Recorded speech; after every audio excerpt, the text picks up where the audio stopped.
Gold, trusted gold buyers. మీరు తాకట్టు పెట్టిన బంగారాన్ని విడిపించి ఈ రోజు ఉన్న మార్కెట్ ధరకు కొనబడను. బంగ్లాదేశ్లో జరిగిన ఇష్యూస్ మీద ఇంపాక్ట్ ఎక్కువ ఉంది కవిత గారు. బీజేపీ టీఎంసీకి నేను చెప్పిన దాంట్లో 10% డిఫరెన్స్ ఉంది. బీజేపీ 10% ఓవర్కమ్ చేయాలంటే, అంటే అదే ఇప్పుడు టీఎంసీ బీజేపీ 10% అంటే మీరు 6% ఎక్కువ తీసుకుంటే వాళ్ళు 5% తగ్గిపోతారు. Then you will go on top అనమాట. 41కి వెళ్ళిపోతారు మీరు. ఈ 10% గెయిన్ చేసే బదులు మీరు 6 నుంచి 7% గెయిన్ చేస్తే మీరు ఎలక్షన్ గెలిచేస్తారు. అన్ని కాన్స్టిట్యున్సీ కాదు, ముస్లిం మెజారిటీలో బీజేపీకి రాదు ఎట్లయినా. I'm talking of non Muslim. So BJP ఏం ట్రై చేస్తున్నా అంటే హిందూ కన్సాలిడేషన్. ఇది మనం హర్యానాలో చూసాం. కన్సాలిడేషన్ అన్నట్టు క్యాస్ట్ కన్సాలిడేషన్ చూసాం. హిందూ కన్సాలిడేషన్ మనం ఎప్పుడు యూజువల్లీ చూస్తాం, ఉత్తరప్రదేశ్లో ట్రై చూస్తాం అది అక్కడ జరుగుతుంది యూజువల్లీ. అది కాకుండా జమ్మూ కాశ్మీర్లో జరిగింది. జమ్మూలో చాలా మటుకు హిందువులందరూ దే ఓటెడ్ ఫర్ బీజేపీ. ఎప్పుడు జరుగుతుంది అట్లా. ఈసారి కూడా బెంగాల్లో బీజేపీ ఏం చేస్తున్నారు చాలా క్లియర్గా ఉన్నారు వాళ్ళు. హిందూ కన్సాలిడేషన్ జరగాల్సింది. బీజేపీకి 70%, అంటే ఇప్పుడు వెస్ట్ బెంగాల్ తీసుకుందాం, 65% హిందువులు, 35% ముస్లిమ్స్ ఉన్నారు అక్కడ. సో ఒక హిందూ కన్సాలిడేషన్ జరగాలంటే బీజేపీకి ఈ 65% మంది ఉన్న హిందువుల్లో 70% మంది ఓటేయాలి. అంత పోలరైజేషన్ అవుతుందంటారా? ఎందుకు జరగదు? బంగ్లాదేశ్ ఇష్యూ తీసి ఇట్లా ముందేస్తే అయిపోతుంది. అది పెద్ద అడ్వాంటేజ్ బీజేపీ. అక్కడ ఇంకా హిందువుల మీద దాడి జరిగితే ఇంకా పెద్ద అడ్వాంటేజ్. ఇప్పుడు చూడండి, దేశంలో కూడా కొన్ని ప్లేసెస్లో బంగ్లాదేశ్ మీద దాడి చేస్తున్న వాళ్ళు బెంగాలీలు అని చెప్పి మమతా బెనర్జీ పుకారు లేపట్టింది. Adhir Ranjan Chowdhury, who was the earlier leader of opposition in the Lok Sabha, Rahul Gandhi వచ్చే ముందు, ఆయన మోదీ గారిని కలిశారు. నేను ఆలోచించండి, ఒక కాంగ్రెస్ లీడర్ మోదీ గారిని కలవడానికి చాలా rare. Shashi Tharoor is an exception. With ఎవరు కలవరు మోదీ గారిని. ఇన్ఫార్మల్గా కూడా, ఫార్మల్గా ప్రియాంక వాద్రా ఆ రోజు లోక్సభలో మీటింగ్ జరిగినప్పుడు మోదీ గారు ఉన్నారు ఆ టైంలో. ఇప్పుడు ఈయన కలిసి ఏమన్నారంటే, మిగతా స్టేట్స్లో బెంగాలీల మీద దాడి చేస్తున్నారు. మనం చూస్తాం, ఒరియా పాపం ఒక ఆయన కూడా చంపేశారు. తమిళనాడులో, మహారాష్ట్ర నుంచి ఆయన్ని కొట్టారు. అది కాకుండా యూపీలో, ఉత్తరాఖండ్లో ఒక ఇన్సిడెంట్ జరిగింది. చాలా మటుకు జరుగుతుంది. ఎందుకంటే ఇప్పుడు బంగ్లాదేశ్ వాళ్ళ మీద కోపం బెంగాలీల మీద చూపిస్తున్నారు. మనకు తెలియదు వీళ్ళు బంగ్లాదేశ్ వాళ్ళు బెంగాలీ అని తెలియదు ఇప్పుడు. కానీ ఎవరైనా దొరికితే ఇప్పుడు ఏమంటావు, నువ్వు బంగ్లాదేశ్ అంటే వాడిని కొడుతున్నారు. అది బెంగాల్ ఎలక్షన్ మీద కూడా ఇంపాక్ట్ కావచ్చు రేపు. ఓకే, అంటే అక్కడున్న ముస్లిమ్స్ అన్ని కన్సాలిడేటెడ్ మమతా బెనర్జీకి ఓటేయాలన్నా, లేకుంటే కాంగ్రెస్కి ఓటేయాలన్నా, సిపిఎంకి ఓటేయాలన్నా వాళ్ళు డిసైడ్ చేస్తారు. ఇప్పుడు ఇటువైపు హిందూ కన్సర్న్, నేను చెప్పిన 70% మంది హిందువులు ఓటేయాలంటే బంగ్లాదేశ్లో జరిగే ఇన్సిడెంట్స్ మీద ఉంటుంది. అయితే ఇక్కడే బంగ్లాదేశ్లో అటాక్స్ అనేవి హిందువుల మీద ఎక్కువ జరిగితే అది వెస్ట్ బెంగాల్లో బీజేపీకి లాభం అనుకుంటే, అక్కడ జరుగుతున్నదంతా క్యాంపెయిన్ అంతా యాంటీ ఇండియా క్యాంపెయిన్ అనేది అవుతుంది. సో దేశవ్యాప్తంగా ఇంపాక్ట్ అనేది, భారతదేశం వాళ్ళే వచ్చి మా మీద అటాక్ చేస్తున్నారు, లేకుంటే అక్కడ ఉన్నటువంటి హిందువులు ఆ ప్రోత్సాహంతోనే ప్రొవోక్ చేస్తున్నారు కాబట్టి, అంటే దేశమంతా కూడా ఒక బ్లాక్ రిమార్క్ లాగా పడుతోంది. బట్ అక్కడ జరిగే అటాక్స్ మాత్రం ఒక రాష్ట్రానికి మాత్రమే హెల్ప్ చేయబోతున్నాయి. ఎందుకంటే హర్యానా వాళ్ళని అటాక్ చేయట్లేదు కదా బంగ్లాదేశ్లో, అక్కడున్న హిందువుల మీద దాడి చేస్తున్నారు. హిందువులు బెంగాలీలు. సో దాని ఇంపాక్ట్ డిఫరెంట్ ఉంటుంది. సో బెంగాల్లో వచ్చినప్పుడు ఏమంటారంటే, ముషీదాబాద్లో జరిగిన ఇన్సిడెంట్ మన అందరికీ తెలిసింది. అక్కడ పెద్ద ఘర్షణ జరిగినప్పుడు చాలామంది హిందువులు వాళ్ళ ప్రాపర్టీ కోల్పోయారు, కొంతమంది చనిపోయారు కూడా. అది కాకుండా లాస్ట్ ఎలక్షన్ తర్వాత జరిగిన హింసలో చాలామంది బీజేపీ కార్యకర్తలు చనిపోయారు. ఈసారి బీజేపీ ఆ ఇమోషన్ని ప్లే చేస్తున్నారన్నమాట. అక్కడ చూడండి ఏమైంది. ఇప్పుడు మీరు చెప్పిన దాని ప్రకారం హైదీ మర్డర్లో వీళ్ళేమన్నారు, వాళ్ళు భారతదేశం నుంచి వచ్చారు, భారతదేశానికి పారిపోయారని చెప్పారు ఇద్దరు. దాంట్లో ఒక ఆయన నిన్న కనిపించండు, ఈజ్ ఇన్ యూఏఈ. అక్కడి నుంచి ఒక స్టేట్మెంట్ ఇష్యూ చేశాడు, నేను యూఏఈలో ఉన్నాను, నాకు ఈ మర్డర్తో ఏ సంబంధం లేదు, నేను ఇక్కడ 6 నెలల నుంచో సంవత్సరం నుంచి యూఏఈలో ఉన్నాను, నేను నా పేరు ఎందుకు తీసేశారని చెప్పి అక్కడ ఉన్న యూనిస్ గవర్నమెంట్ని క్వశ్చన్ చేస్తున్నారు. ఇప్పుడు ఎలక్షన్ రాబోతుంది బంగ్లాదేశ్లో ఫిబ్రవరిలో. డెఫినెట్గా ఇప్పుడు ఖాలిదా జియా ఇక్కడ లేదని ఆ పొజిషన్కి వచ్చినప్పుడు అక్కడ బంగ్లాదేశ్ నేషనల్ పార్టీ డెఫినెట్గా వాళ్ళ మెజారిటీ వస్తుంది, దాని డౌట్ లేదు. ఇంకోవైపు జమాతే ఇస్లామీ స్టూడెంట్ గ్రూప్ అది స్టేబుల్గా లేదనమాట. అండ్ షేక్ హసీనా ఎలాగో ఇక్కడే ఉన్నారు, అవామీ లీగ్ ఉంటుందా లేదా తెలియదు. సో ఇట్లాంటి పరిస్థితుల్లో వచ్చే గవర్నమెంట్ కూడా ఇంకా హార్డ్ కోర్ ఉంటే అది బీజేపీకి అడ్వాంటేజ్ అవుతుంది. ఇప్పుడు ఆల్రెడీ చూడండి, అక్కడ జరిగిన హింసలో చాలా మట్టుకు యాంటీ బంగ్లాదేశ్ సెంటిమెంట్ భారతదేశంలో క్రియేట్ అయింది. భారతదేశంలో, బెంగాల్లో ఇంకా చాలా అక్యూట్ ఉంది అది. మనం ఇప్పుడు చూడలేదు, మనం ఇక్కడ కూర్చొని out of sight out of mind అంటాం మన ఇంగ్లీష్లో. ఎక్కడో జరుగుతుంది, నార్త్ ఈస్ట్లో ఎక్కడో జరుగుతుంది, బెంగాల్లో మనకేం పోయిందని చెప్పి. కానీ అక్కడ ఉన్న పరిస్థితి చాలా డేంజరస్ ఇప్పుడు ఈ సిచ్యువేషన్లో. అమిత్ షా గారు దానికోసం చెప్తాం 3 రోజులు అక్కడ గడపడం అంటే he is really going through చాలా డీటెయిల్డ్గా అనలైజ్ చేస్తున్నారు ప్రతి కాన్స్టిట్యుయెన్సీని. బీజేపీ ఎప్పుడు మనం గుర్తుపెట్టుకోవాలి, అది బీహార్లో చూసాం మనం, చాలా మటుకు హర్యానాలో చూసాం. క్యాస్ట్ ఈక్వేషన్ ఆ టైంలో భూపేందర్ సింగ్ హూడా ఎలక్షన్ గెలుస్తారని 100% ఎవరిని అడిగినా చెప్తారు వాళ్ళు. కానీ అదే ఎలక్షన్ వాళ్ళు ఓడిపోయారు. ఎందుకంటే ఏం చేశారు కాంగ్రెస్ వాళ్ళు తప్ప ఏం చేశారంటే హూడాని ప్రొజెక్ట్ చేయడం మొదలుపెట్టారు. హూడా ముఖ్యమంత్రి, హూడా అంటే ఆ జాట్ కమ్యూనిటీ. నాన్ జాట్స్కి కోపం వచ్చి ఏం చేస్తారు, అచ్చా మీరు డిసైడ్ చేసుకున్నారా, మేము చూపిస్తాం అని చెప్పి నాన్ జాట్లు అందరు కలిసి ఈవెన్ బీజేపీకి ఓటైన వాళ్ళు కూడా బీజేపీకి ఓటేశారు. దాంతో మొత్తం తిరిగిపోయింది, సిచ్యువేషన్ మారిపోయింది అక్కడ. ఇక్కడ బెంగాల్లో కూడా ఈసారి మన ఒక టైంలో 30 సంవత్సరాల ముందు చూస్తే టీఎంసీ లేదు, బీజేపీ లేదు, అక్కడ ఓన్లీ సిపిఎం అండ్ కాంగ్రెస్ దానికన్నా ముందు కూడా ఉండే. సిద్ధార్థ శంకర్ రే టైం నుంచి, పిసి రాయ్ టైం నుంచి Congress was ruling the state. దాని తర్వాత సిపిఎం వచ్చారు, జ్యోతిబాసు గారు, దాని తర్వాత Buddhadeb Bhattacharya, then the complete decline of CPM అక్కడ. కానీ మమతా బెనర్జీ దగ్గర ఉన్న హిందూ ఓట్లు బీజేపీ గుంజుకు తీసుకెళ్లాలంటే ఏం చేయాలి, అది అమిత్ షా గారి స్ట్రాటజీ. దానికి 2-3, ఒకటి ఎస్ఐఆర్ ఎంత క్లీనప్ చేస్తారో దాంట్లో తెలిసిపోతుంది మనకి. ప్రతి కాన్స్టిట్యున్సీలో అది ఇంకా ఫైనల్ లిస్ట్ వచ్చాక చెప్పలేం, కానీ నా అంచనా ప్రకారం ఒక 60 నుంచి 70 కాన్స్టిట్యున్సీలో ఈ ఎస్ఐఆర్ ప్రభావం ఉంటుంది. అది మైనారిటీ అఫెక్టెడ్ కాన్స్టిట్యున్సీలు ఎక్కువ ఉంటుందా, టీఎంసీ గెలిచిన సీట్లు ఎక్కువ ఉంటుందా, అది మంచి చూడాల్సి. ఇప్పుడు దాంట్లో బీజేపీ లాస్ట్ టైం నారోగా గెలిచిన సీట్లు కూడా అక్కడ చాలామందిని ఎస్ఐఆర్లో తీసేశారు, 50 నుంచి 60 వేల మందిని. అది బీజేపీకి బెనిఫిట్ అవుతుందా, టీఎంసీకి బెనిఫిట్ అవుతుంది? ఆబ్వియస్లీ బీజేపీ బెనిఫిట్ అవుతుంది, ఎందుకంటే 50,000 మందిని తీసేసినా కానీ వీళ్ళ మెజారిటీ పెరుగుతుంది, 10-15,000 అయిపోతుంది, బ్యాలెన్స్ అవుట్ అయిపోతుంది. సో మనం చూడాల్సింది ఓవర్ ద నెక్స్ట్ 3 నెలలు డెఫినెట్గా బీజేపీ వాళ్ళ ఫుల్ ఎఫర్ట్ అక్కడ పెట్టిపోతారు. ప్రధానమంత్రి గారు టూర్ చేస్తున్నారు, అమిత్ షా గారు టూర్ చేస్తున్నారు, అంటే చాలా ఒక కంప్లీట్ ఫోకస్ వెస్ట్ బెంగాల్ మీద పెడుతున్నారు. వాళ్ళ పార్టీ మెషినరీని మొత్తం అక్కడ దిగింది. దీన్ని తట్టుకోపోతారా మమతా బెనర్జీ అని పెద్ద క్వశ్చన్ అనమాట. ఆమె last time sympathy factor gain చేసుకుని చాలా మటుకు బీజేపీ చేసిన పెద్ద స్ట్రాటజిక్ మిస్టేక్. లాస్ట్ టైం 2021 ఎలక్షన్లో ఏం చేశారంటే మమతా బెనర్జీ మీద అటాక్ చేశారు. అది ఈసారి వాళ్ళు అవాయిడ్ చేస్తున్నారు. మీరు చూస్తుంటారు మోదీ గారు దీదీ ఓ దీదీ అని చెప్పి ఎలక్షన్ క్యాంపెయిన్ స్టార్ట్ చేస్తుంది. దాంతో ఈసారి వాళ్ళు దీదీ గురించి మాట్లాడలేదు, వాళ్ళు బంగ్లాదేశ్ వాళ్ళ గురించి మాట్లాడుతున్నారు. టీఎంసీ వాళ్ళు బంగ్లాదేశ్ని సపోర్ట్ చేస్తున్నారు, అక్కడున్న ఇన్ఫిల్ట్రేటర్స్ని సపోర్ట్ చేస్తున్నారు, వాళ్ళకి ఓటర్ ఐడి కార్డు కానీ మిగతా డాక్యుమెంట్ ఇస్తున్నారని చెప్పి బీజేపీ చాలా మటుకు అక్యూజ్ చేస్తున్నారు. దానికి వాళ్ళ క్యాంపెయిన్ కూడా నడిపిస్తున్నారు. మమతా బెనర్జీని పక్కన పెడుతున్నారు. They are not attacking personally, ఎందుకంటే మూమెంట్ ఆమెను పర్సనల్లీ అటాక్ చేయగానే ఆమె అంటుంది నేను ఒక మహిళ చూడండి, నన్ను ఒక్కడే ఉన్నాను, నేను నా మీద ఇంత పెద్ద అటాక్ చేస్తున్నారని. అది కాకుండా వాళ్ళ nephew Abhishek, he's also making a big mistake. ఆయన ఏమంటున్నారు, ఎలక్షన్ కమిషన్ మీద దాడి చేస్తాం, ఎలక్షన్ కమిషన్ మీద ప్రొటెస్ట్ చేస్తాం, ఎలక్షన్ కమిషన్ దగ్గర ధర్నా చేస్తాం అని చెప్తాం. ఇది బ్యాక్ ఫైర్ అవుతుంది డెఫినెట్గా, ఎందుకంటే ఆ ఇష్యూని అడ్రస్ చేయట్లేదు. ఇష్యూ ఏంటి, ఎస్ఐఆర్లో జరిగిన ఏమన్నా తప్పులు ఉన్నాయా లేదా. నిన్న కూడా కవిత గారు election commission west Bengal data వాళ్ళ ఫేస్బుక్లో వాళ్ళ ట్విట్టర్ అకౌంట్లో ఉంది. ఇవాళ దాకా, దట్ ఈస్ ఎస్టర్డే ఈవినింగ్ దాకా ఒక్క ఆబ్జెక్షన్ కూడా ఫైల్ చేయలేదు. మిస్సింగ్, డెడ్ అండ్ డూప్లికేట్ ఓటర్స్లో ఈ 58 లక్షల మందిని తీసేసిన లిస్ట్ నుంచి ఒక పేరు కూడా వాళ్ళు అబ్జెక్ట్ చేయలేదు. కాంగ్రెస్ చేయలేదు, సిపిఎం చేయలేదు, బీజేపీ చేయలేదు, టీఎంసీ చేయలేదు. బీజేపీ చేయర్లే, ఈవెన్ మిగతా ముగ్గురు చేయాల్సింది. వాళ్ళు కూడా ఒక్క పేరు కూడా తీసుకొచ్చి వీళ్ళు తప్పు పెట్టారు మీరు అని చెప్పి చెప్పట్లేదు. మీరు అలిగేషన్ చేస్తుంటారు రాహుల్ గాంధీ లాగా ఓట్ చోరీ అని. బెంగాల్లో జరిగే దాంట్లో మమతా బెనర్జీ వర్సెస్ బీజేపీ చాలా క్లియర్. కాంగ్రెస్ పిక్చర్లో లేరు, సిపిఎం పిక్చర్లో లేరు. సో డెఫినెట్గా బీజేపీకి కన్సాలిడేషన్ కావాలంటే హిందూ ఓట్లు కన్సాలిడేట్ చేయాల్సింది. దానికి ఉన్న స్ట్రాటజీ మీద ప్రధానమంత్రి గారు బహుశా నెక్స్ట్ ఒక నెల లోపలనే ఆయన 6-7 పబ్లిక్ మీటింగ్లు అడ్రస్ చేయబోతున్నారు. Concentration northern Bengal, central Bengal and all out attack Calcutta, 24 Pargana, Murshidabad, Malda, Muslim majorities. ఇది Calcutta of course it's not Muslim majority అని చెప్పలేం, కానీ చాలా మటుకు భద్రలోక్ అంటే ఇంటలెక్చువల్స్ అక్కడ ఉంటారు కల్కట్టాలో. పెద్ద పెద్ద ఇష్యూస్ గురించి మాట్లాడతారు, షెగోవర్ గురించి మాట్లాడతారు, పోలాండ్ గురించి మాట్లాడతారు, లేకుంటే యూకేలోని ఇమిగ్రేషన్ గురించి మాట్లాడతారు. ఇంక వెస్ట్ బెంగాల్ ఏం జరుగుతుందో మాట్లాడరు. 3వ కేటగిరీ చాలా ఇంపార్టెంట్, అక్కడి నుంచి బయలుదేరిన మైగ్రెంట్స్. ఇప్పుడు వెస్ట్ బెంగాల్ నుంచి బయటికి వెళ్ళి పనిచేసే వాళ్ళు చాలామంది ఉన్నారు, మన దగ్గర ఉన్నారు. హైదరాబాద్లో చూస్తే మినిమం మీద ఒక 50 నుంచి 60 వేల మంది హైదరాబాద్లో బెంగాల్ వెళ్ళి పనిచేస్తున్నారు.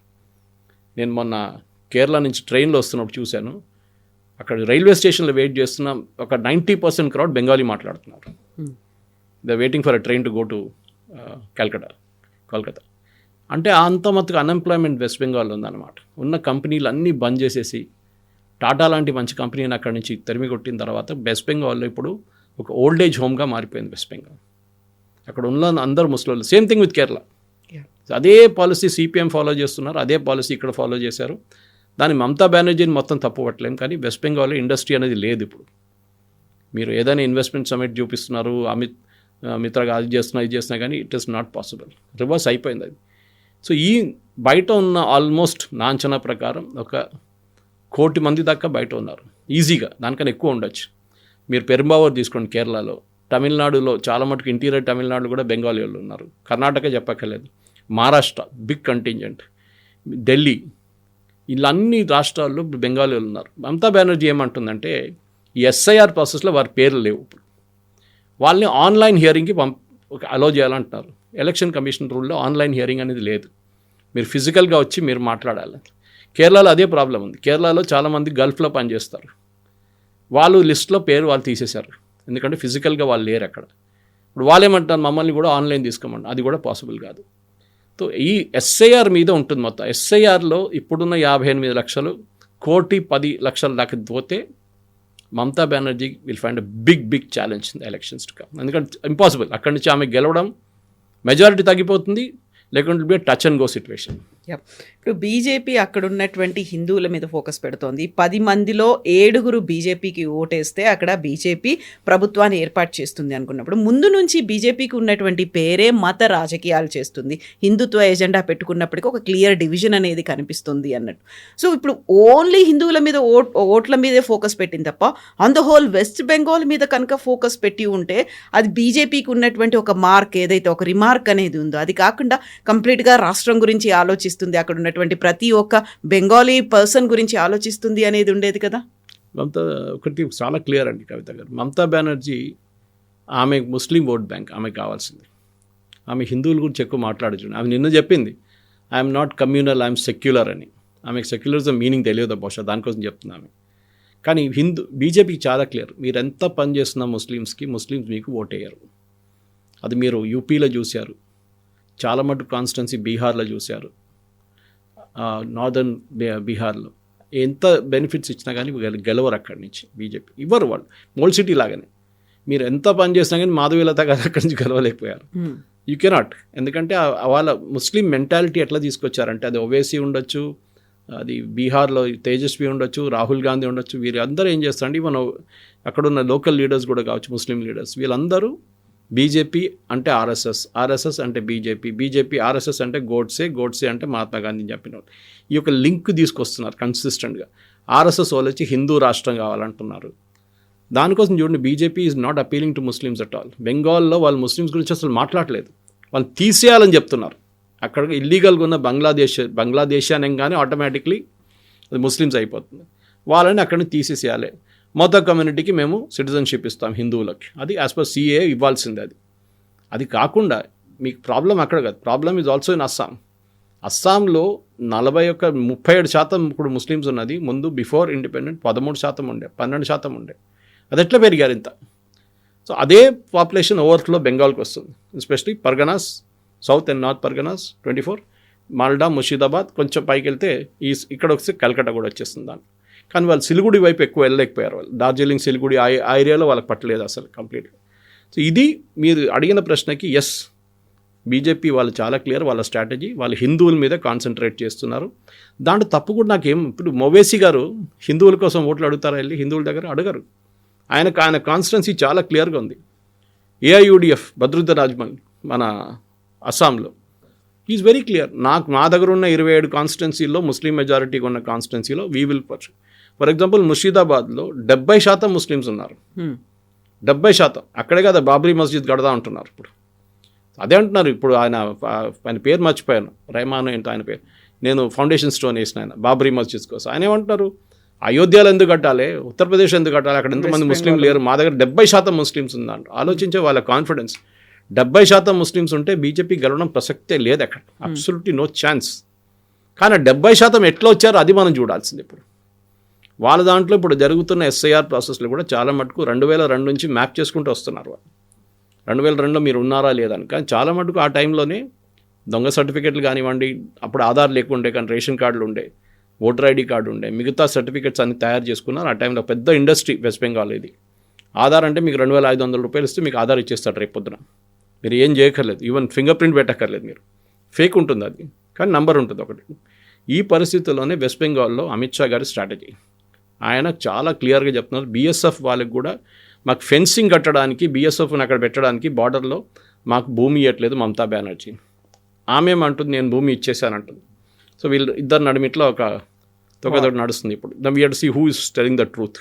ఆబ్వియస్లీ మమతా యూనియన్ గవర్నమెంట్కి ఇచ్చేస్తే వాళ్ళు కట్టేస్తారు కదా, వాళ్ళకేం ప్రాబ్లం ఉంది. కానీ ఇవ్వట్లేదు ఆమెకు చాలా క్లియర్ ఉంది. ఎందుకంటే చాలా మటుకు ప్లేసెస్లో ఇన్ఫిల్ట్రేషన్ ఇప్పుడు కూడా జరుగుతుంది వెస్ట్ బెంగాల్లో. కానీ ఇప్పుడు లాస్ట్ ఎస్ఐఆర్ మొదలైనప్పుడు రివర్స్ ట్రాఫిక్ నడుస్తుంది, బంగ్లాదేశ్ వైపు పారిపోతున్నారు చాలామంది. దాంట్లో మనం చూసాం కూడా చాలా మటుకు బార్డర్ క్రాసింగ్లో చాలామంది 200, 300, 400 మంది ప్రతిరోజు క్రాస్ చేస్తున్నారు. అది ఇప్పుడు తగ్గింది చాలా మటుకు. ఎస్ఐఆర్ ప్రాసెస్లోనే ఉంటుంది మొత్తం. ఈ ఎస్ఐఆర్ ప్రాసెస్ నుంచి చాలామంది ఇప్పుడు వెస్ట్ బెంగాల్ నుంచి పారిపోయి బీహార్కి వచ్చేసారంట, కొంతమంది యూపీకి వచ్చారంటున్నారు. సో అక్కడున్న గవర్నమెంట్ కూడా డిటెన్షన్ క్యాంప్స్ గురించి మాట్లాడుతున్నారు. మీరు చూసుంటారు, ఆల్రెడీ వెస్ట్ బెంగాల్ వాళ్ళు స్టార్ట్ చేశారు. యూపీ ప్రభుత్వం బుల్డోజర్ కాకుండా మళ్ళీ ఇప్పుడు డిటెన్షన్ క్యాంపులు పెడుతున్నారని చెప్పి. ఇదే డిటెన్షన్ క్యాంప్ తమిళనాడులో ఉంది, ఎవరు మాట్లాడలేదు. స్టాలిన్ మాట్లాడరు, రాహుల్ గాంధీ మాట్లాడరు దాని గురించి. కేరళలో ఉంది డిటెన్షన్ సెంటర్స్, అక్కడున్న గవర్నమెంట్ మాట్లాడరు, వీళ్ళు ఎవరు చెప్పారు. ఎక్కడెక్కడ ఉన్నారో వీళ్ళని ఒక్కొక్కరుగా బయటికి తీసి పంపించాల్సిందే. కానీ కేరళ గవర్నమెంట్ ఒక స్ట్రాటజీ తీసుకొచ్చారు. ఇప్పుడు మొన్న నేను అక్కడ ఉన్నప్పుడు చూశాను, మేము సిటిజన్షిప్ డాక్యుమెంట్ ఇవ్వబోతున్నాం అంటున్నారు. కేరళ గవర్నమెంట్కి ఏ అధికారం లేదు సిటిజన్షిప్ ఇవ్వడానికి. Citizenship is with the union government, వాళ్ళ సబ్జెక్ట్ అది. ఈయనేమంటున్నాడు, నేను కేరళలో పుట్టాను, నేను 1962 born in Kerala, in Thrissur district of Kerala. నాకు ఒక సర్టిఫికేట్ ఇస్తారు, రేపు ఏదైనా ఉంటే you are a citizen of this state అని చూపించడానికి అనమాట. కానీ నేను పుట్టింది అక్కడే, పెరిగిందంతా ఇక్కడే కదా, Hyderabad. So this is more of my home town than Kerala. కానీ ఎందుకు ఇస్తున్నారు, అక్కడున్న ఇల్లీగల్గా ఉన్న వాళ్ళకు కూడా ఈ డాక్యుమెంట్ ఇచ్చేస్తే వాళ్ళు రేపు సిటిజన్ అయిపోతారు. కానీ దాన్ని ఇప్పుడు లీగల్గా క్వశ్చన్ చేయబోతున్నారు. బెంగాల్లో కూడా బహుశా మమతా బెనర్జీ ఇదే అఫర్ట్, రేషన్ కార్డులు ఇచ్చేసి ప్రాపర్టీ డాక్యుమెంట్స్ ఇచ్చి ప్రాపర్టీ రిజిస్ట్రేషన్ చేయించి, అది కాకుండా ఎస్ఎస్సి సర్టిఫికేట్ తయారు చేసి ఇచ్చిన చాలా పెద్ద ఇండస్ట్రీ ఇక్కడ జరిగింది. దాన్ని మొత్తం అమిత్ షా వాళ్ళ టీం సిటిజన్షిప్ లెవెల్లో కంప్లీట్గా అనలైజ్ చేస్తున్నారు. ఎవరెవరు ఉన్నారో వాళ్ళని అందరూ పట్టుకుంటారు. ఒకసారి ఎస్ఐఆర్ క్లియర్ అయిపోతే చాలా మటుకు పేర్లు బయటకు వచ్చేస్తే ఈజీగా పట్టుకోవచ్చు వీళ్ళు. సో వెస్ట్ బెంగాల్లో 65% హిందూస్ ఉన్నారు, 35% ముస్లిమ్స్ ఉన్నారు. 65%లో 70% హిందూస్ బీజేపీకి ఓటేస్తే బీజేపీ అక్కడ గవర్నమెంట్ ఫామ్ చేస్తుంది అనుకున్నప్పుడు వై టీఎంసీ ఈజ్ సేయింగ్ కేవలం 50 సీట్లు మాత్రమే వస్తాయి, ఎవరి లెక్కలు వాళ్ళకే ఉన్నప్పటికీ మేము గవర్నమెంట్ ఫామ్ చేస్తామంటుంటే లేదు మీకు 50 మాత్రమే వస్తాయని టీఎంసీ ఎలా చెప్తోంది? అది వాళ్ళు కొంత లీడర్ సుగతరావు ఎవరు చెప్పారు, జూనియర్ లీడర్ చెప్పారు. మమతా బెనర్జీకి యాక్చువల్ ఫిగర్స్ తెలుసు. ఎవరైనా కవిత గారు ఓడిపోతున్నారు అనుకుంటేనే ప్యానిక్ అవుతారు. గెలిచేటోడు ఇప్పుడు ప్యానిక్ కాడు. అది ఏదైనా క్రికెట్ మ్యాచ్ ఉండొచ్చు, హార్స్ రేసింగ్ ఉండొచ్చు. మీరు గెలుస్తున్నారని మీకు కాన్ఫిడెన్స్ ఉన్నప్పుడు యూ విల్ నెవర్ ప్యానిక్. సరే రానియండి, ఎంతమంది వస్తే నేను చూసుకుంటాను, నేనే ఎట్లయినా గెలుస్తాను కదా అని చెప్పి. కానీ ఇక్కడేం జరుగుతుందంటే మమతా బెనర్జీ ఈజ్ ప్యానికింగ్. దానికొని దుశ్శాసన్, దుర్యోధన్ ఇట్లాంటి టర్మ్స్ యూజ్ చేస్తున్నారు ఆమె. అది కాకుండా ఎస్ఐఆర్ ప్రాసెస్ గురించి అభిషేక్ బెనర్జీ మాట్లాడుతున్నాం, అదొక కామెంట్లు చూడండి. నేను ఎస్ఐఆర్లో ఎవరిని తీసేస్తే కూడా నేను తీసుకొస్తాను అంటాను. ఆమెకి అథారిటీ లేదు దానికి. ఎందుకంటే ఆమె షీఈస్ ప్యానికింగ్. ఎందుకంటే ఆమె బీహార్ చూసింది కవిత గారు. బీహార్లో తేజస్వి యాదవ్, రాహుల్ గాంధీ మేము ఎలక్షన్ గెలిచేసినాం, అయిపోయింది, అన్ని ఒపీనియన్ పోల్స్లో మేము ముందుకున్నాం, మా గవర్నమెంటే ఫామ్ అవుతుందని చెప్పిన వాళ్ళకి సడన్గా 68 లక్షల మందిని తీసేసిన తర్వాత కంప్లీట్గా ఒకవైపు ల్యాండ్ స్లైడ్ అయిపోయింది. ఎందుకంటే మీరు చెప్పిన 70% హిందువులు, రేపు అది 80% ఓటేస్తే ఏమవుతారు, కంప్లీట్ ల్యాండ్ స్లైడ్ అయిపోతుంది. ఎందుకంటే ఒకసారి మీరు 46 క్రాస్ చేస్తే, which is what TMC is holding now, 45, BJP 35. BJP నేను చెప్పిన దాని ప్రకారం 7%, 8% ఎక్కువ ఓట్లు తీసుకుంటే BJP will go and form the next government. అది చాలా క్లియర్. దానికి మైక్రో స్ట్రాటజీ కావాల్సి వస్తుంది. అంటే ప్రతి బూత్లో 1000 మంది నుంచి 1200 మంది ఓటర్లు ఉంటారు. బూత్ మేనేజ్మెంట్ అనేది బీజేపీది చాలా పెద్ద స్ట్రెంగ్త్. రాజీవ్ సర్దేశాయ్ ఒక బుక్ రాశారు ఒక 2-3 సంవత్సరాల ముందు బీజేపీ ఎలక్షన్ మిషనరీ గురించి. ఆయన ఒక ప్రో కాంగ్రెస్ అనుకోండి, కానీ ఆయన కూడా అన్నారు, రాజీవ్ సర్దేశాయ్ రాసిన దాంట్లో చాలా మటుకు డీటెయిల్గా అంటే ప్రతి బూత్ మేనేజ్మెంట్ అమిత్ షా గారు ఎప్పుడు చెప్తూ ఉంటారు చూడండి, booth management is a key to winning election అని. నేను ఇక్కడున్న బీజేపీ తెలంగాణ లీడర్స్ కూడా చెప్తుంటాను, మీరు ఖమ్మం వైపు కానీ మంచిర్యాల వైపు కానీ మీరు రిప్రజెంటేషన్ లేని చోట్ల మీరు బూత్ మేనేజ్మెంట్ ట్రై చేసుకోండి, అప్పుడు మీకు పనికి వస్తుంది. అంటే వీళ్ళు బహుశా వాళ్ళ స్ట్రాటజీలో వాళ్ళు ఉన్నారు, కానీ బీజేపీకి తెలుసు అని అమిత్ షాకి తెలుసు. దానికోసం భూపేంద్ర యాదవ్ లాంటి సీనియర్ నేతలను అక్కడ పెట్టారు. నితిన్ నబీన్ ఇప్పుడు వచ్చారు, ఆయన కూడా ఫుల్ టైం బెంగాల్ ఎలక్షన్ మీద కాన్సన్ట్రేట్ చేస్తున్నారు. ఆయన ఒక ఫస్ట్ టెస్ట్ అన్నమాట, ఎగ్జాక్ట్లీ ఎగ్జామ్ లాగా. దీంట్లో పాస్ అయితే మళ్ళీ మిమ్మల్ని కన్ఫర్మ్ చేసేస్తాం మేము అని చెప్పేసి. సో అది అందరూ ఇప్పుడు అక్కడ ఫోకస్ పెట్టారు. ఇప్పుడు మమతా బెనర్జీ డిసడ్వాంటేజ్ ఏంటంటే కవిత గారు, ఆమె ఒక 1 మ్యాన్ ఆర్మీ అని చెప్పొచ్చు, 1 ఉమెన్ ఆర్మీ. ఇక్కడేమో వీళ్ళు ఒక 40 మంది 50 మంది సీనియర్ లీడర్లు దాని మీద టోటలీ కాన్సన్ట్రేట్ చేస్తున్నారు. ఇంకొక వైపు ఎలక్షన్ కమిషన్, ఇంకొక వైపు బిఎస్ఎఫ్, ఇదన్నీ కలుపుకుంటే మీకు మొత్తం there is a huge problem for Mamata. Next ఒక 2 నెలల పాటు మనం చూడాల్సింది, ఒకసారి జనవరి ఎండింగ్ ఫిబ్రవరి ఫస్ట్ వీక్ సెకండ్ వీక్లో మనకు కొత్త డ్రాఫ్ట్ రూల్స్ రాగానే ఎలక్షన్ సీన్ చాలా క్లియర్ అయిపోతుంది. దాని తర్వాత ఎవరు గెలుస్తారో, బీజేపీ ఏ వాగ్దానాలు చేస్తారో, మళ్ళీ మహిళలకి మేము 20,000 రూపాయలు ఇస్తాం బీహార్లో చేసినట్ల, that swung the election in Bihar.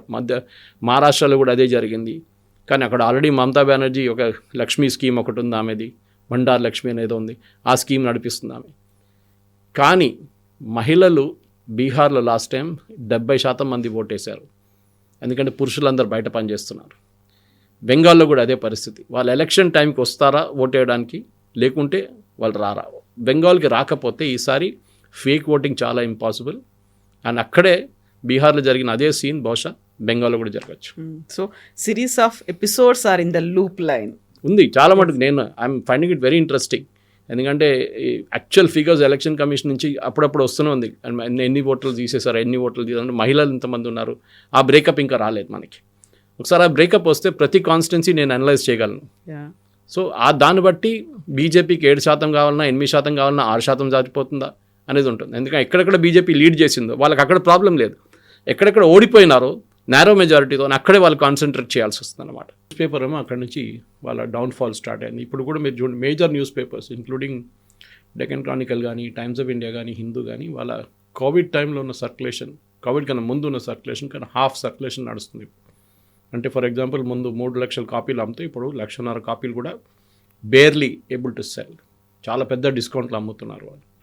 For example ఒక నేషనల్ ఒక లీడింగ్, ఎందుకు పేరే చెప్పేద్దాం, టైమ్స్ ఆఫ్ ఇండియా, ఇప్పుడు వాళ్ళు ఆఫర్ చేసేది యాన్యువల్ ప్యాకేజ్ నాకు 1700. 1700 మొత్తం సంవత్సరం మీకు కాపీ వచ్చేస్తుంది. దానికే బదులు నేను ఆన్లైన్ సబ్స్క్రైబ్ చేసుకున్నాను, అది కూడా ఉంది నాకు. కానీ వ్యూయింగ్ హ్యాబిట్స్ మారిపోయాయి. ఎందుకు చెప్తున్నానంటే అర్నబ్ గోస్వామి జర్నీ కూడా మనం అర్థం చేసుకోవాలి. అర్నబ్ గోస్వామి కూడా ప్రింట్ మీడియా నుంచి వచ్చిన ఆయన. Rajdeep Sardesai was aviation correspondent of times of India. నేను టైమ్స్ ఆఫ్ ఇండియా ఉన్న టైంలో బాంబేలో, అంటే అప్పుడున్న బాంబేలో టైమ్స్ ఆఫ్ ఇండియాలో హీ వాజ్ ఏవియేషన్ కరెస్పాండెంట్. ఆయనకి ఏవియేషన్ గురించి ఏం తెలుసో మనకు తెలియదు, కానీ వాళ్ళ నాన్నగారి పేరు మీద రికమెండేషన్లు వచ్చారు. రాజ్దీప్ సర్దేశాయ్, దిలీప్ సర్దేశాయ్ క్రికెటర్ కొడుకు అని చెప్పేసి. దాని తర్వాత వీళ్ళిద్దరూ టైమ్స్ నౌకి వెళ్ళారు, మనం అక్కడ చూసాం, ఎన్డీటీవీలో చాలా మటుకు తిరిగారు వీళ్ళు జర్నీ అంతా. కానీ over a period of time వీళ్ళు సొంతంగా ఛానల్ పెట్టుకోవాలని చెప్పి అందరికీ ఒక ఏం చెప్తే ఒక విష్ ఉండే. కానీ ఒక ఛానల్ మొదలు పెట్టడం అంటే మినిమం మీ దగ్గర ఒక 1000 కోట్లు ఉండాలి. ఇన్ఫ్రాస్ట్రక్చర్ కానీ, మీ సొంత బిల్డింగ్ కానీ, network, team buildup, up linking, down linking, జీతాలు చాలా ఉంటాయి. నాకు తెలుసు, ఎందుకంటే I was the CEO of Janam TV covid టైంలో. నాకు తెలుసు నెలకు మినిమం 1.5 కోటి లేకుంటే జీతం ఇవ్వలేము మనం. 1.5 కోటి మీకు అకౌంట్లో వచ్చి 28 తారీఖు పడితేనే మీరు 1వ 2వ తారీఖుకి జీతం ఇవ్వచ్చు. ఇక్కడ కూడా మనం చూస్తాం, తెలుగు ఛానల్స్ కూడా చాలా మటుకు జీతాలు చాలా లేట్ ఇస్తారు. అది తర్వాత ఈ కోవిడ్ తర్వాత ఇంకా దారుణం అయిపోయింది పరిస్థితి. ఇప్పుడు ఒక నార్మల్ ఛానల్ నడిపించాలంటే మీకు ఒక 5 నుంచి 6 కోట్లు కావాల్సి వస్తుంది. ఇది నేను చెప్పలేదు, శ్రీకంఠన్ నాయర్ అని చెప్పి was the former head of Doordarshan news. దాని తర్వాత ఆయన సొంతంగా ఛానల్ పెట్టుకున్నారు, ఫ్లవర్స్ అని చెప్పి కేరళలో, అండ్ 24 న్యూస్ అని చెప్పి. వెరీ వెల్, చాలా రెస్పెక్టబుల్ ఛానల్. నెంబర్ 2, నెంబర్ 3 పొజిషన్లో టీఆర్పీలో ఉంటుంది. First is Asianet. ఆయన మనకు స్పీచ్ ఇస్తూ కేరళ విజన్ అని చెప్పి అక్కడ ఉన్న cable operators, major number 1 cable operator, వాళ్ళకి యాన్యువల్ కాన్ఫరెన్స్ ఉంటుంది. వాళ్ళు అందరు మీడియా వాళ్ళు వచ్చి మాట్లాడతారు, including people like Arnab has spoken earlier. అక్కడ వచ్చి ఆయన అన్నారు ఇదే మాట, నేను ఇప్పుడు నా సేల్స్ వాళ్ళతో మాట్లాడడానికి భయపడుతున్నాను, ఎందుకంటే నేను కొంచెం ప్రెషర్ పెడితే వాడు రాజీనామా ఇచ్చేసి వెళ్ళిపోతున్నాడు. అడ్వర్టైజింగ్ లేదు ఫీల్డ్లో, అందరూ డిజిటల్కి మూవ్ అయిపోయారు. So we have come from print to television to digital. Exactly. కొంతమంది సోషల్ మీడియా అంటారు, సోషల్ మీడియా కాదు, ఇట్స్ అ డిజిటల్ మీడియా. ఈ అడ్వాంటేజ్ ఏంటంటే శాటిలైట్ ఛానల్స్కి, ఆ డిసడ్వాంటేజ్ కూడా శాటిలైట్ నుంచి వచ్చే కంటెంట్ తీసుకొని వాళ్ళు మళ్ళీ యూట్యూబ్ అప్లోడ్ చేస్తారు, రీల్స్ తయారు చేస్తారు ఇన్స్టాగ్రామ్లో, అది కాకుండా ట్విట్టర్లో కూడా దాన్ని ట్వీట్ చేస్తారు. చాలా మటుకు ఇదే నడుస్తుంది ఇప్పుడు. అది కాకుండా వాళ్ళ సొంతం పే బై ఛానల్ కూడా పెట్టుకున్నారు కొంతమంది, పే బై వ్యూ అని చెప్పేసి ప్రైమ్ కంటెంట్ని. So Arnab Goswami channel start చేసినప్పుడు ఫస్ట్ ఇనీషియల్ ఇన్వెస్టర్ ఆయన బయటకు వచ్చినప్పుడు ఆయనకు ఆల్మోస్ట్ 800 కోట్లు కావాలండి. దాంట్లో నాకు తెలిసిన మటుకు 500 కోట్లు మోహన్ దాస్ పై అండ్ రాజీవ్ చంద్రశేఖర్ ఇన్వెస్ట్ చేశారు. రాజీవ్ చంద్రశేఖర్ ఆ టైంలో బీపీఎల్ మొబైల్ అమ్మిన తర్వాత ఆయన దగ్గర డబ్బులు చాలా ఉండే.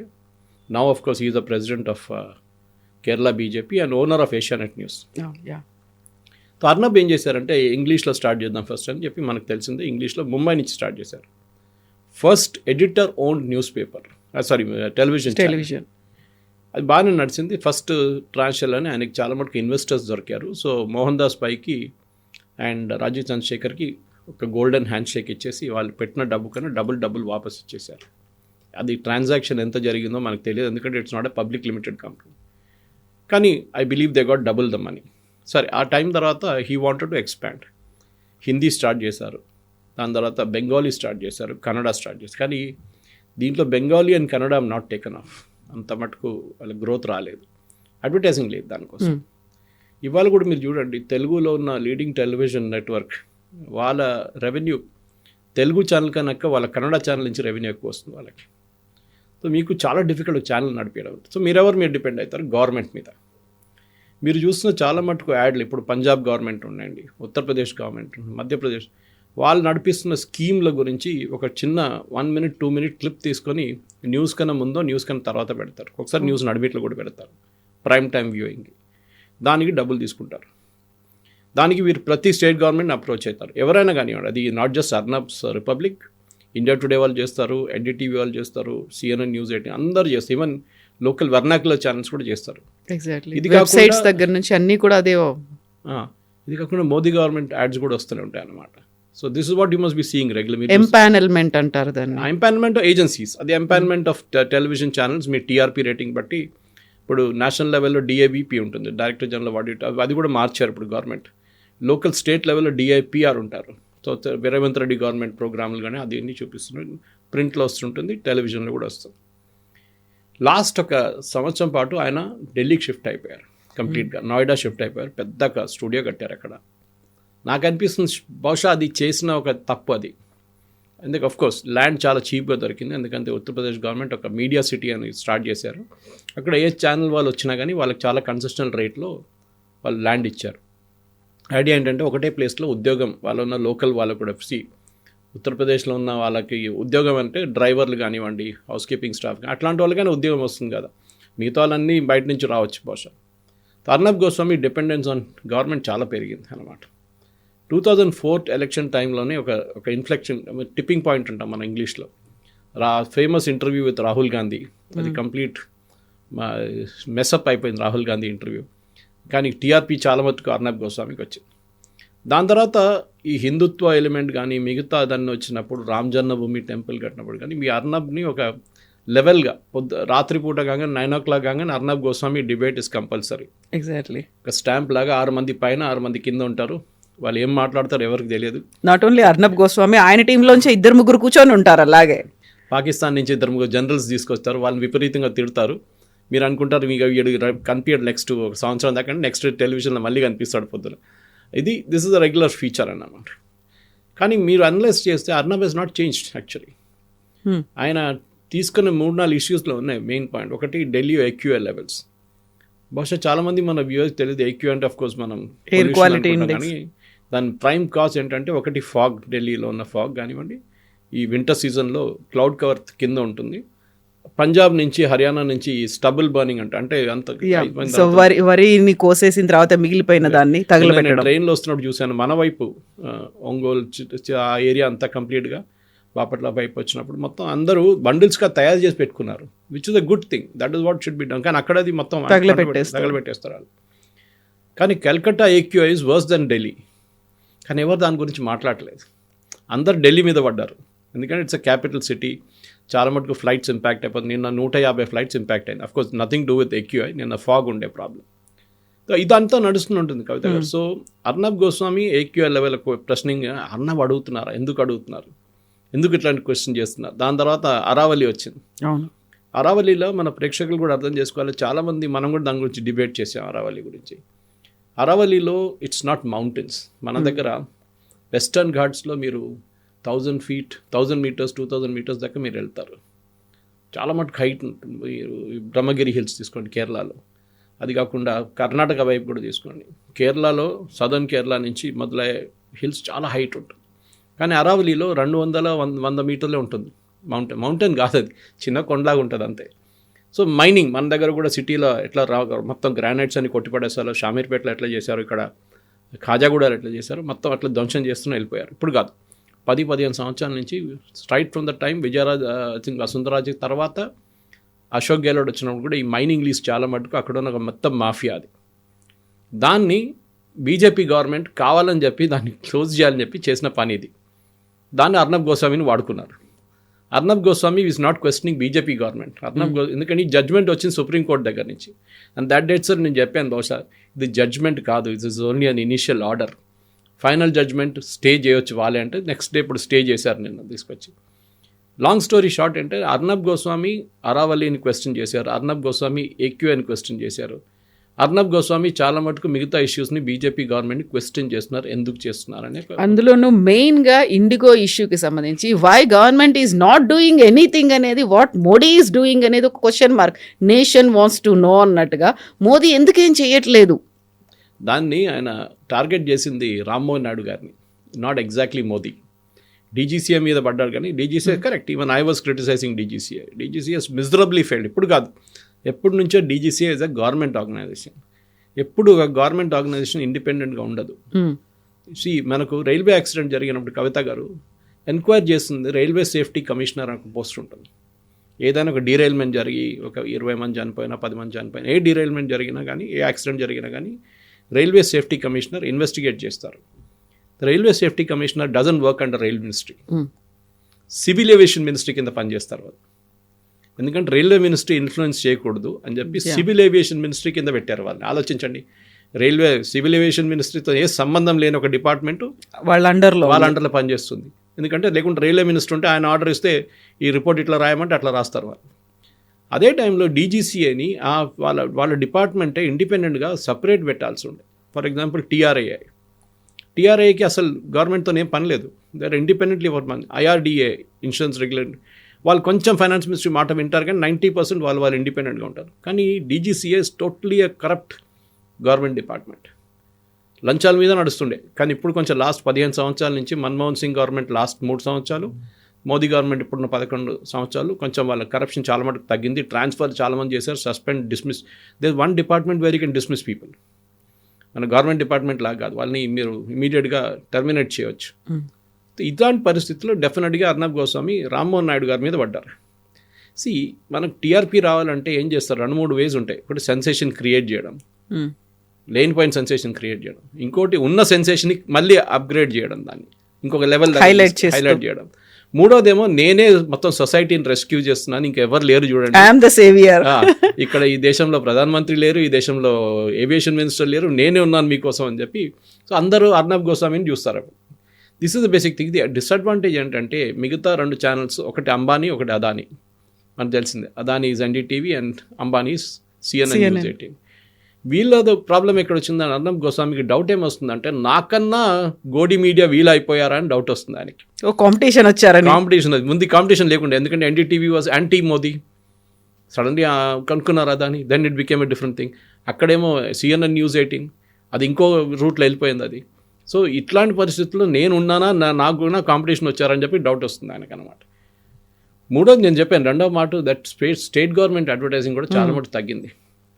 నాకు తెలిసిన మటుకు ఈవెన్ ఆంధ్రప్రదేశ్ గవర్నమెంట్ కూడా వీళ్ళు అప్రోచ్ అయ్యారు అడ్వర్టైజ్మెంట్ కోసం. అది ఏమైందో తెలియదు కానీ 6 నెలల ముందు they were negotiating for good amount of advertising, Chandrababu Naidu గారు రాగానే. కానీ అదేదో ఐ థింక్ పట్టదా అదర్ ఫండ్స్ లేదో ఏం లేదు కానీ అది పక్కన వెళ్ళిపోయింది అది. సో ఈ కోపం కూడా బహుశా ఉండొచ్చు, ఎందుకంటే ఒక ఛానల్ నడిపించడం అంటే ఇట్స్ హై బ్లడ్ ప్రెషర్, రాత్రి నిద్ర రాదు మీకు, మొత్తం మైండ్లో ఫిగర్స్ అంతా తిరుగుతుంటాయి. And I know for sure that Arnab Goswami తను పనిచేసి చాలామంది క్లోజ్ ఫ్రెండ్స్, నా ఫ్రెండ్స్ కూడా వాళ్ళు మీడియా ఇండస్ట్రీ వాళ్ళు చెప్తుంటారు, ఆయన సడన్గా హైపర్ అయిపోతారు. ఒక న్యూస్ మిస్ అయింది అనుకోండి, ఇంకొక ఛానల్లో వచ్చిందంటే రిపోర్టర్స్ని మొత్తం వాయించేస్తారంట కంప్లీట్గా. వెరీ స్లీపింగ్, నిద్రపోతున్నారా మీరు, వాళ్ళు చూడండి వాళ్ళ ఛానల్లో వచ్చింది మన దాంట్లో రాలేదు ఎందుకు అని చెప్పేసి. సో బ్రేకింగ్ న్యూస్ కల్చర్లో కూడా కొంచెం చాలా మటుకు ప్రెజర్ ఎక్కువైంది. టీఆర్పీలో ఈ స్టిల్ అహెడ్, దాంట్లో డౌట్ లేదు. కానీ కవిత గారు ఇది ఎంటైర్ టెలివిజన్ ఇండస్ట్రీ రెవెన్యూ తగ్గుతే వస్తుంది. Over a period of last 3-4 సంవత్సరాల్లో డిజిటల్ షిఫ్ట్ అయిపోయారు మొత్తం. నేను ఎగ్జాంపుల్ ఇస్తాను మీకు, ఏషియానెట్ న్యూస్ తీసుకోండి, number 1 in TRP in Kerala 126లో నడుస్తుంది. Closest one is 24 and then reporter TV ఉంది, వాళ్ళ ఒక చిన్న స్కామ్ జరిగింది, రిపోర్టర్ని ఇప్పుడు దాన్ని తీసేశారు బార్క్ నుంచి. దాని తర్వాత మనోరమ అండ్ మాతృభూమి 126 తర్వాత నెక్స్ట్ ఇస్ 80, దాని తర్వాత 40, అంటే హాఫే ఉన్నారు మిగతా కాంపిటీషన్. ఏషియానెట్కి మొత్తం యాడ్స్ రావాలి కదా, వాళ్ళ నేషనల్ యాడ్ మీరు చెక్ చేస్తే నేను రెగ్యులర్గా ట్రాక్ చేస్తుంటాను యాడ్స్ అంతా, దాని మీద ఉంటుంది మన బిహేవియర్ ఎట్లా ఉంటుంది ఛానల్ది. వాళ్ళ దగ్గర 1-2 కార్ యాడ్లు వస్తాయి అంతే. ఒకటి మారుతి నడుస్తుంది క్యాంపెయిన్, ఇప్పుడు యాడ్స్ రావట్లేదు వాళ్ళకి. ఇక్కడ కూడా అంతే, తెలుగు న్యూస్ ఛానల్స్కి ఎక్కడ యాడ్స్ లేవు నేషనల్ లెవెల్, అంతా లోకల్ సారీ యాడ్లు, జ్యువెలరీ షాప్ ఇట్లా నడుస్తున్నారు. అది ద ప్రాబ్లమ్ ఈజ్ సర్వైవల్. ఇప్పుడు మీకు ఒక 100 మంది 150 మంది లేకుంటే 200 మంది ఉన్న ఛానల్ని నెలకు మీకు మినిమం 3-4 నుంచి 5 కోట్లు కావాలి మీ అకౌంట్లో. మీకు అడ్వర్టైజింగ్ మీరు ఉల్టా సర్కస్ చేస్తే కూడా మీకు 1 కోటి 1.5 కన్నా ఎక్కువ అడ్వర్టైజింగ్ రాదు మీకు, unless you are spread out channel. అంటే మీకు హిందీ, తెలుగు, కన్నడ, బెంగాలీ అట్లాంటి 10 లాంగ్వేజెస్ ఉంటే మీకు యాక్సెస్ ఉంటుంది ఈజీగా. అది లేదు చాలా మటుకు ఛానల్స్కి. సౌత్లో 1-2 ఉంటుంది, ఒక బెంగాలీ ఉంటుంది, ఒక మరాఠీ ఉంటుంది. సో అడ్వర్టైజింగ్ తగ్గి ఇప్పుడు డిజిటల్కి వెళ్ళిపోతుంది. ఈ ఛానల్స్ కూడా డిజిటల్కి వెళ్తున్నారు. ఇవి అర్నబ్ గోస్వామి చూడండి, ఇవాళ అరావళి గురించి కానీ ఈవెన్ బెంగాల్ ఎలక్షన్ గురించి ఒక వీడియో చేశారు. నేను అదే చూస్తూ వస్తున్నాను, ఐ వాజ్ వాచింగ్ ఇట్. అది ఎందుకు అంటే హియర్స్ రెవెన్యూ అక్కడ ఉందని అర్థమైపోయింది అందరు. సో అర్నబ్ గోస్వామి షిఫ్ట్ మనం with nothing to with godi media or Modi or anything. ఒకటి మాట మనం గుర్తుపెట్టుకోవాలి, if you want to see Doordarshan, government అందరికన్నా పెద్ద గోడి మీడియా వాళ్ళే ఉండాలి కదా, but they are not taking that voice, అసలు వాళ్ళకి అసలు లేదు, కన్సిడర్ చెయ్యరు దాన్ని. They are not even taken as one of the top 10లో కూడా వాళ్ళు కనిపించారు మీకు. అంటే టీఆర్పీ వాళ్ళకి అక్కర్లేదు, దే ఆర్ గవర్నమెంట్ ఛానల్, వాళ్ళ గవర్నమెంట్ ఫండ్స్ ఉంటుంది, ప్రసార్ భారతి ఫండ్స్తో నడుస్తుంది వాళ్ళది. సేమ్ టైం మన అర్నబ్ గోస్వామి ఇలాంటి వాళ్ళకి ప్రతి నెల 10 కోట్లు 20 కోట్లు 300 కోట్లు నెలకు, సంవత్సరానికి 200 కోట్లు అని మీకు కావాల్సి వస్తుంది. Or at least 100 crores minimum break even కూడా, అది కూడా రావట్లేదు ఇప్పుడు. సో నెలకి మీకు 5 కోట్లు 6 కోట్లు రాకపోతే, 10 కోట్లు రాకపోతే you cannot run the channel. ఆ పరిస్థితికి వచ్చేసారు అందరు. ఆ ఫ్రస్ట్రేషన్ పాసిబ్లీ ఇప్పుడు చూపిస్తున్నారు ఆయన. ఓకే, ఆ ఫ్రస్ట్రేషన్ ఉంటుంది కానీ ఆయన పరిస్థితి నేను అర్థం చేసుకుంటాను, ఎందుకంటే I was in the same position. Of course not a big channel like Republic and Janam TV లాంటి ఒక చిన్న Malayalam channel. In spite of central government support మాకు అంత అడ్వర్టైజింగ్ రాకపోతుండే. ఎలక్షన్ టైంలో అందరికి వస్తుంది డబ్బులు. ఎలక్షన్ టైంలో ప్రతి పార్టీ కోట్లు ఇస్తారు ఛానల్ కోసం, లైవ్ కవరేజ్ కానివ్వండి, రోడ్ షోలు కవర్ చేయడానికి కానీ ఏదైనా కానివ్వండి. నాకు తెలుసు ఇక్కడున్న తెలుగు ఛానల్ కూడా డబ్బులు తీసుకుంటారు దానికి. కానీ the problem is very simple. న్యూస్లో వచ్చేటప్పుడు మీరు ఫస్ట్ ఉన్నప్పుడు మీరు ఒక్కటే ప్రో ఎస్టాబ్లిష్మెంట్ ఉంటే సడన్గా 3 ప్రో ఎస్టాబ్లిష్మెంట్ ఇంకా 2 వాయిసెస్ వచ్చేస్తాయి. అది కూడా ఇంటర్నల్ కాంపిటీషన్ అయిపోయింది. Jindal I mean you look at news nation suppose to be pro Congress, వాళ్ళు కూడా ఇప్పుడు యాంటీ కాంగ్రెస్ అయిపోయారు. ఇప్పుడు యాంటీ కాంగ్రెస్గా ఉన్న ఏ ఛానల్ ఉన్నారు, 1-2 ఉండొచ్చు అంతే. మిగతా అందరూ ప్రో మోదీ అయిపోయారు. ఎవరు ఇప్పుడు ఐ మీన్ రాహుల్ గాంధీని ఎవరు ఇంటర్వ్యూ చేశారు చెప్పండి?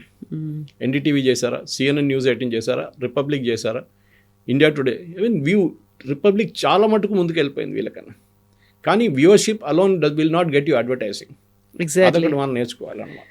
ఆస్క్ మీ ఎనీథింగ్ అనేటువంటి వెరీ రీసెంట్ సెషన్లో దీని గురించి అర్నబ్ గోస్వామి రెస్పాండ్ అయ్యారు. బీయింగ్ ఒక మిడిల్ క్లాస్ ఫ్యామిలీ నుంచి వచ్చిన తర్వాత నో వన్, మనకి జర్నలిజం ఫీల్డ్లో ఎవరూ లేరు, అలాంటి స్టేజ్ నుంచి ఒక ఎడిటర్గా అవడం, owning A channel not easy అనేటువంటి ఒక మాట చెప్తూనే యాంటీయా ప్రో అనేది కాదు ఆలోచించాల్సింది, good or right are wrong అనేది చూడాలి. At the same time I'm 1000% for people only అనేటువంటి మాట. సో జర్నలిజం గురించి మాట్లాడారు, చాలా చెప్పారు. ఆస్క్ మీ ఎనీథింగ్లో క్వశ్చన్స్ అడిగితే ప్రతిదీ బయటకు వచ్చింది. బట్ అందులో చాలా క్లియర్ అని ఉంది. యాడ్ రెవెన్యూ కోసం నేను వర్క్ చేయట్లేదు, గవర్నమెంట్స్ కోసం నేను వర్క్ చేయలేదు, పబ్లిక్ కోసమే వర్క్ చేస్తున్నాను. ఇవన్నీ కూడా ఇప్పుడు ఎందుకు చెప్పుకోవాల్సి ఉంది? ఈ ఆస్క్ మీ ఎనీథింగ్ అనేది గతంలో ఎప్పుడూ కనిపించలేదు. ఈ 1 month నుంచి ఒక చేంజ్ వచ్చిన తర్వాత ఇలా పెట్టేసి ఇప్పుడు మళ్ళీ ఇంటరాక్షన్స్ అనేవి ఒక సఫాయి ఇచ్చుకోవడం అంటారు కదా, నేను చాలా క్లారిటీతో ఉన్నాను. అలాంటి పరిస్థితుల్లో ఆయనంతటా ఆయన తెచ్చుకున్నాడో చుట్టూ ఉన్నటువంటి సర్కమ్స్టాన్సెస్ మేడ్ దట్ చేంజా? మీరు India Today CNN News 18 NDTV వీళ్ళ యాంకర్లు అర్నబ్ గోస్వామి లాగా అంత పాపులర్గా ఉన్నారా? లేరు కదా. You can possibly think of Rajdeep Sardesai in India today. కానీ ఆయనకి ఆల్మోస్ట్ యాంటీ ఎస్టాబ్లిష్మెంట్, ఎవరు ఆయన ప్రో ఎస్టాబ్లిష్మెంట్ వాళ్ళు చూడరు. Is considered pro anti Modi. అదే టైంలో ఆనంద్ నరసింహన్ లాంటి వాళ్ళు ఉన్నారు. మిగతా ఛానల్స్లో టైమ్స్ నౌకి వస్తే శ్రీనివాసన్ ఉన్నారు, రవీష్ కుమార్ ఒకప్పుడు ఉండేది, అదే, and there is Navika Kumar, వీళ్ళందరూ ఉన్నారు. టైమ్స్ నో అడ్వాంటేజ్ ఏంటంటే it is bank rolled by times of India. వాళ్ళు ఎంత లాస్లో వెళ్ళినా కానీ టైమ్స్ ఆఫ్ ఇండియా చూసుకుంటారు. వాళ్ళ బేసిక్ బ్రెడ్ అండ్ బటర్ అక్కడి నుంచి వస్తుంది అనమాట. అది కాకుండా వాళ్ళు క్రాస్ సెల్లింగ్ చేస్తారు, అంటే అక్రాస్ ద బోర్డ్ సెల్లింగ్ చేస్తారు. వాళ్ళు ఒక క్లయింట్ దగ్గర వెళ్ళినప్పుడు అడ్వర్టైజింగ్ కోసం మీకు ఏం కావాలని అడుగుతాను. నేను అక్కడ ఉన్నాను, నేను 15 సంవత్సరాలు పనిచేశాను times of India, so I know how they work. వాళ్ళు ఏమంటారు, క్లయింట్ దగ్గర వెళ్ళి మీ దగ్గర 100 రూపాయలు అడ్వర్టైజింగ్ ఉంటే వాళ్ళు ఏమంటారు మొత్తం 100 రూపాయలు మాకు ఇచ్చేసేయండి అంటారు. క్లయింట్ ప్యానిక్ అవుతారు, మిగతా ఛానల్ వాళ్ళు కూడా ఇవ్వాలి కదా అని చెప్పి ఈ విల్ ట్రై అండ్ నెగోషియేట్. కానీ టైమ్స్ ఏం చెప్తారు, మాది టెలివిజన్ ఉంది, టైమ్స్నా ఉంది, ఈటీనా ఉంది, మిర్రర్నా ఉంది, చాలా ఉన్నాయి. దాని తర్వాత మీకు ఏం కావాలి, ఓకే మీకు రేడియో కావాలన్నా మా దగ్గర రేడియో మిర్చి ఉంది, ఓకే మీకు ఏం కావాలి నెక్స్ట్ ఇంటర్నెట్ కావాలన్నా మా దగ్గర టైమ్స్ ఇంటర్నెట్ ఉంది, మీకు బిజినెస్ న్యూస్ పేపర్ కావాలన్నా మా దగ్గర ఎకనామిక్ టైమ్స్ ఉంది. ఎంటైర్ బొకే ఆఫ్ ఛానల్ని మిమ్మల్ని క్వశ్చన్ చేసుకుంటారు. అర్నబ్కి క్వశ్చన్ లేదు, అక్కడ వచ్చిన ప్రాబ్లం అనమాట. Year stand alone channel. ఈ స్టాండ్ అలోన్ ఛానల్ అనేది చాలా పెద్ద రిస్క్. ఎందుకంటే అది కొలాప్స్ అయింది అనుకోండి, ఏ రోజు రెవెన్యూ తగ్గిందో, ఏ రోజు జీతాలు 5 రోజులు లేట్గా వెళ్ళిందో మొత్తం ఇండస్ట్రీ మొత్తం తిరుగుతుంది ఒక rumour. So Arnab Goswami is now trying to protect. ఎందుకంటే చూడండి, నేను మాట్లాడుతున్న అర్నబ్ గోస్వామి గురించి వాళ్ళు, that itself shows that is been able to generate uh interest అన్నమాట. ఎగ్జాక్ట్లీ. అని ఆయన రూట్ మార్చేశారు, ఆయన టోన్ మార్చేశారని మనం డిబేట్ చేస్తున్నాం దాని గురించి. కానీ మిగతా ఏ ఛానల్ గురించి అది మాట్లాడలేదే మనం. మిగతా ఎంతోమంది యాంకర్లు ఉన్నారు, వాళ్ళ గురించి మాట్లాడు. Because he's created that attention అనమాట.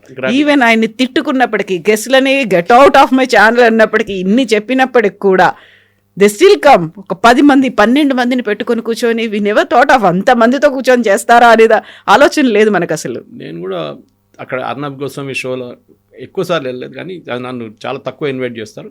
ఇన్వైట్ చేసినప్పుడు నేను చూసాను, మనకు దొరికేదేమో 2.5 నిమిషాలు 3 నిమిషాలు అంతా కూర్చొని ఉంటారు. అలాగే అందరు కూర్చొని ఉంటారు.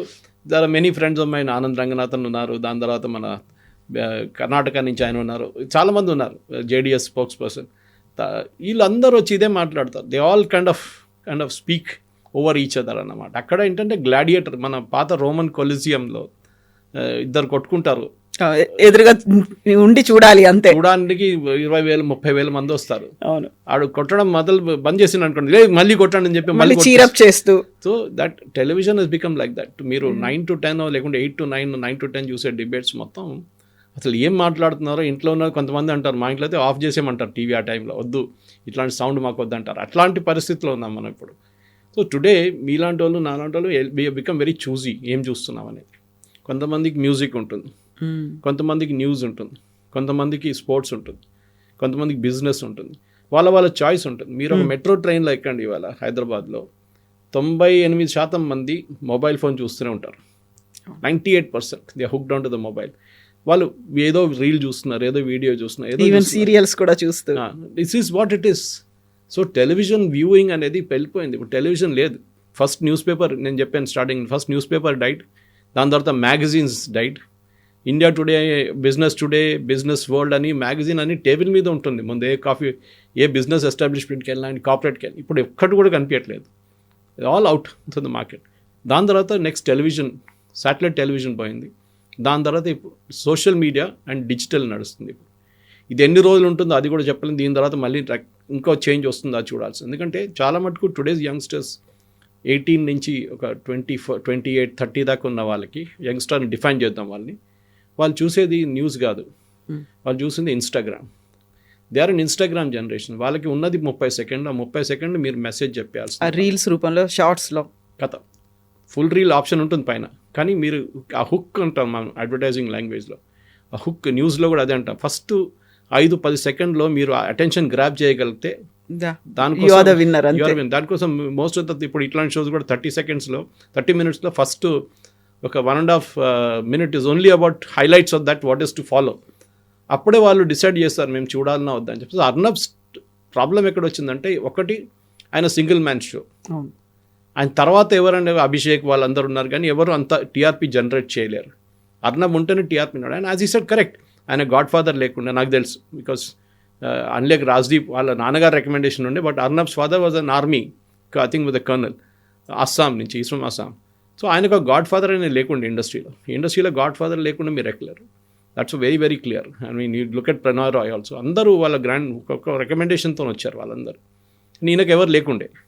అదొక పెద్ద డిసడ్వాంటేజ్. ఈవెన్ నౌ ఆయన యాంటీ ఎస్టాబ్లిష్మెంట్ ఎంత టార్గెట్ చేస్తారో, ప్రో ఎస్టాబ్లిష్మెంట్ వాళ్ళు కూడా అంతే టార్గెట్ చేస్తారు. ఏదో ఒక రోజు మోదీ గారిని కొంచెం ఇట్లా మాట తిట్టారు, కానీ అందరూ ఆయన మీద పడతారు వచ్చి, బీజేపీ వాళ్ళు, రైట్ వింగ్ వాళ్ళు. At the same time opposite side నుంచి కాంగ్రెస్ వాళ్ళైతే గోడీ మీడియా అది ఇది, రాహుల్ గాంధీ అయితే రెగ్యులర్గా చెప్తూనే ఉంటారు. సో బోత్ వేస్, ఇప్పుడు ఇంగ్లీష్లో అంటారు rock in the heart place అని, ఇక్కడ పోతే ఇక్కడ కొడుతున్నారు, అక్కడ పోతే అక్కడ కొడుతున్నారు. Possibly will find a way out. కానీ ఒకటి ఏంటంటే, టీఆర్పీ ఈజ్ అ గేమ్. ఆ టీఆర్పీ కూడా ఇప్పుడు పోయింది, క్రెడిబిలిటీ. నెక్స్ట్ ఏంటంటే, డిజిటల్లో మీరు how much of views you can get. ఆ వ్యూస్లో కూడా ఏదో వంట చేయడము దానికి, లేకుంటే సినిమా రీల్ చేయడం కాదు. క్లయింట్స్ బికమ్ వెరీ చూజీ కవిత గారు. ఇప్పుడు ఒక క్లయింట్ దగ్గర వెళ్తే, ఫర్ ఎగ్జాంపుల్ టాటా వాళ్ళ దగ్గర వెళ్తే, వాళ్ళు అంటారు మాకు కార్లు అమ్మాలి, మాకు మినిమం అది 10 lakhs నుంచి స్టార్ట్ అవుతుందని వాళ్ళకు అనుకుందాం. వాళ్ళు 5 lakhs కార్లు కూడా ఉన్నాయనుకోండి, మాకు 10, 15, 20 లక్షల కార్ అమ్మాలంటే మీ చూసే వాళ్ళకి ఆ కెపాసిటీ ఉందా కొనడానికి? వాడికి సైకిల్ కొనడానికి కెపాసిటీ ఉందా, మోటార్ సైకిల్ కొనడానికి కెపాసిటీ ఉందా, 10 లక్షల కారు కొనడానికి కెపాసిటీ ఉందా అని అడుగుతున్నారు. చాలా క్లియర్గా అడుగుతున్నారు. బయింగ్ కెపాసిటీ ఎలా ఉంది? ఎస్, మేము మా దాంట్లో పాత when I was selling advertising space, మా దాంట్లో ఒక ఆల్ ఇండియా లెవెల్లో ఒక సర్వే నడుస్తుంది, ఏబీసీ సర్వే నడుస్తుంది. అది దాంట్లో A1, A2, B1, B2, C1, C2 అంటారు. అది కేటగరైజేషన్ అంటారు. Post graduation plus 1 lakh income A1, అట్లాంటి కేటగరైజేషన్లో ఎంతమంది చూస్తున్నారు. సో అర్నబ్కి ప్రాబ్లం ఏంటంటే, అర్నబ్ అడ్వాంటేజ్ అండ్ డిసడ్వాంటేజ్ అదే. ఆయనకు చూసేది ఆల్మోస్ట్ 80% మంది are in the A1, A2 category. ఆయనకు భయం ఏంటంటే, వాళ్ళు డిసపియర్ అయిపోతే, వాళ్ళు B1, B2 వాళ్ళు వస్తే, నేను మళ్ళీ struggle for existence Hindi channel లాగా నేను పాన్ పరాగు లేకుంటే బనియన్లు మిగతా ఉంటాయి చూడండి, అన్ని అట్లాంటి అన్ని అమ్ముకోవాల్సి వస్తుంది. ఇలాచీ యాడ్ కూడా వచ్చింది, పాన్ పరాగ్ అనుకుంటా, ఇలాచీ యాడ్ అది కూడా ఉంది, MDH మసాలాలు అట్లా ఆ అడ్వర్టైజింగ్ వస్తుంది. నాకు అది వద్దు, నాకు BMW కావాలి, నాకు సోనీ టీవీ 72-inch టీవీ కావాలి, నాకు అట్లాంటి యాడ్స్ రావాలని చెప్పి ఒక కోరిక ఉంటుంది అందరికీ. ఐ మీన్ అదే కమింగ్ బ్యాక్, ఒక సీఈఓగా ఉన్నప్పుడు నాకు కూడా కోరిక ఉంది, నా అడ్వర్టైజింగ్లో it should be top class, ఒక ప్రీమియం యాడ్స్ ఉండాలి. నాకు ఎందుకు ఇట్లాంటి మసాలా యాడ్లు, ఈ బనియన్ యాడ్లు నాకు వద్దు అని చెప్పేట్టు. So this is where it is, the entire conflict is boiled down to money, డబ్బులు. రెవెన్యూ లేకుండా అర్నబ్ గోస్వామి కూడా ఏం చేయలేరు. అర్నబ్స్ మూమెంట్ ఇంటూ ఒక ఏం చెప్తారు, ఒక పొలిటికల్ స్విచ్ కాదు ఇది. ఇప్పుడు మీరు నేను మాట్లాడుకున్నా అరావళి అని మాట్లాడుకున్నప్పుడు అరావళి హ్యాష్ట్యాగ్ వేస్తే ఒక 50,000, 40,000 వ్యూస్కి వెళ్ళిపోతుంది. సేమ్ టైం SIR మొదలైనప్పుడు SIR నుంచి ఉండే, SIR హ్యాష్ట్యాగ్ ఏంగానే SIR హ్యాష్ట్యాగ్లు పోతుంది. సో టుడే మొత్తం టెలివిజన్ అనేది హ్యాష్ట్యాగ్ల మీద నడుస్తుంది, మీ థంబ్నెయిల్స్ మీద నడుస్తుంది. ఇదే basic structure. So Arnab is also now changing.